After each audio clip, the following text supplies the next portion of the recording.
Hi, it's Carla. I'm here to let everybody know why it is so important for me to speak out and talk about organ donations. I might not be a kidney donor, but I have it in my driver's license, and everybody knows in my family, because they do have to know, that I want to be a donor. I will donate everything I have, because number one, I'm not taking it with me, and number two, I'm being able to save somebody else's lives and being able to live, parts of me to live, to continue living in somebody else. And that is something that I feel is magical. Thanks to science. I have so much to thank science.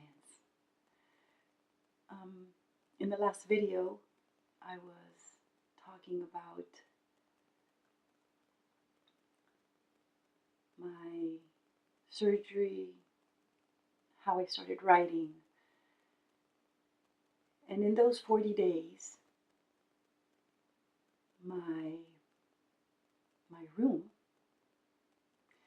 turned into kind of a museum,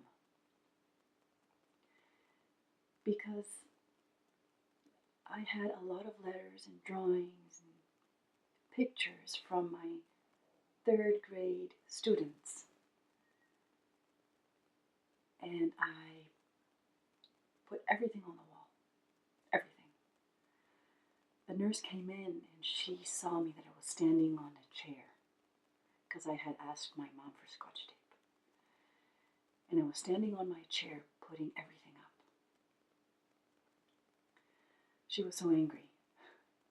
She said, "You could fall, how are you doing this?" And I said, "My room looks a bit dull and I want to brighten it up." So she left and I continued doing this. So I had all my wall full of beautiful drawings from my kids. And it was almost Halloween. So I had asked my mom for a couple of pumpkins and a knife, and I carved a couple of pumpkins during my stay, because it was almost Halloween and I loved Halloween. So there's always been this positivity that I try to, and it's not that I think about it, it just comes. Okay, what am I going to do next? What am I going to do next? And that has been what has saved my life in several times, several opportunities. I just start doing. I start working on something, and if I have to clean my closet, anything. But I don't let myself fall back. And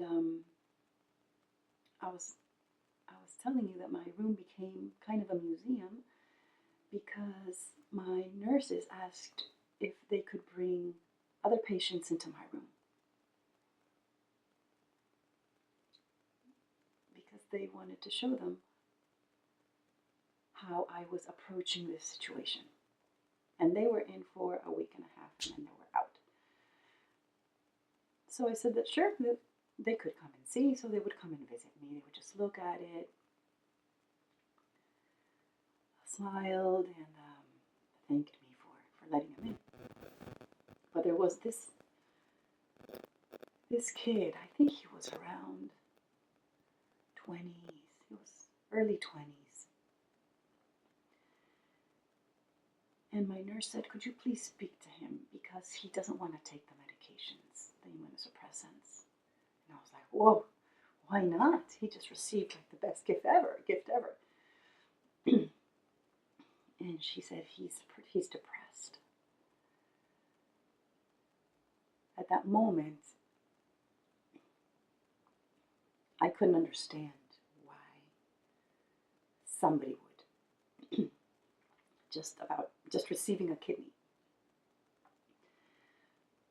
would automatically and kind of on purpose reject their kidney.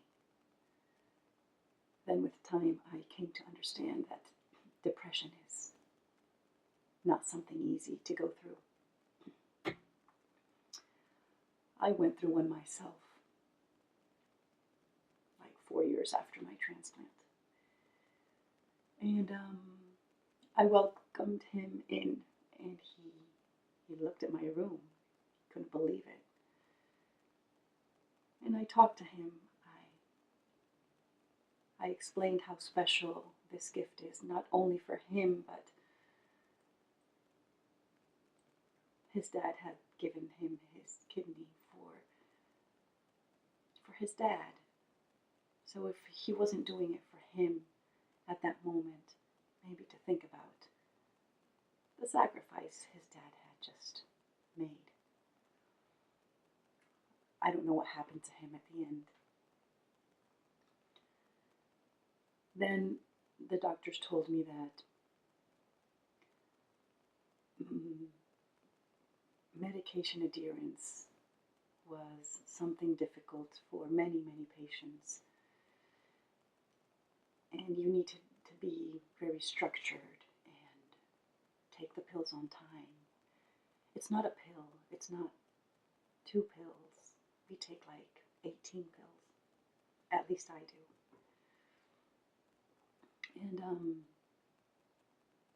And in my head, when I took the pills, I was always thanking the pills. I never felt anything that was negative against the pills. Nothing against the pills. It was always, thank you, because you are letting me, you're helping me keep my brother's kidney safe. So that was always my point of view. But it wasn't everybody's. So my room was beautiful. I had become very close to my nurses, to my doctors. I was living there for 40 days. You don't do that even on vacation. And the time had come for me to pack up. Things were looking better, and they didn't want me there at the hospital because of all the bacteria and viruses that go around. So they discharged me, and I arrived home. I remember that day. My daughter was taking a nap, and I was so desperate to see her. I didn't want to wake her up. And then when I heard her move and like getting down from her bed, I said, Danny? And she was silent. She said, Mom? Mommy? And I said, I looked at her through the door. She also, it was like a little hall. So I stayed in my room, I looked, and she stayed in hers, and I said, come on, can I come towards you? And she said, no. She was angry. Too long of a stay for a 2-year-old. At the end, she thought about it, and then she said, yes, you can go. And I asked my mom to please buy a Play-Doh. It was a hairdresser. So we played all afternoon. We played. And the next 2 years were not easy years. It was hard for my body to get used to the immunosuppressants. I was in and out of the hospital all the time, dehydrated because mostly of the mycophenolate and mostly because I loved eating out, which I shouldn't have done so much. But it was Peruvian food again. Anyway, I went into the hospital in and out, and I kept on writing. And the next chapter was for my mom, thanking her for helping me become a mom. And the next chapter was for my dad. And then the next chapter was for my ex-husband. And then the last chapter was for my daughter. And I didn't know how to write, what to write. And then everything poured out when she found out how she was born. And that's how I wrote my book. I became a published author. I couldn't believe it. It went very well. It sold out.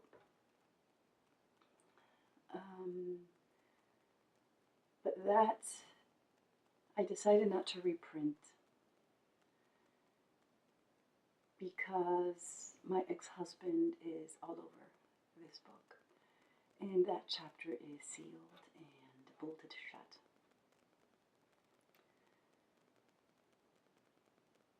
It felt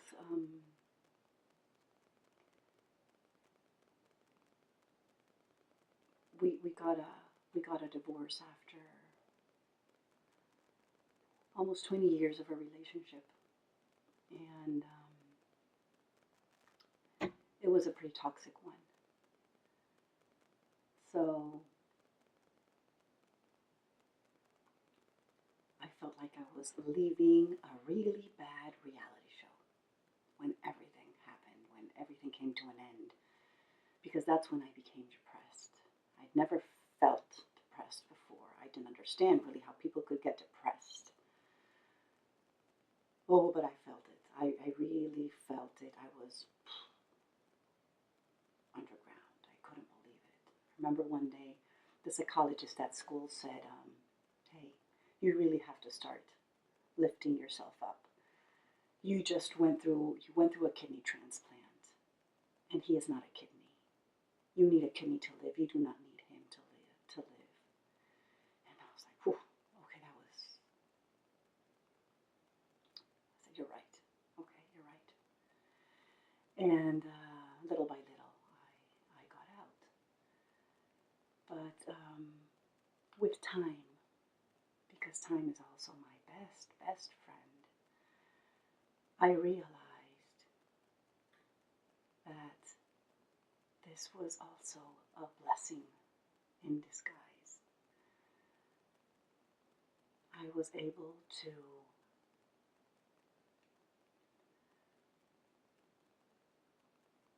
feel peace and calmness,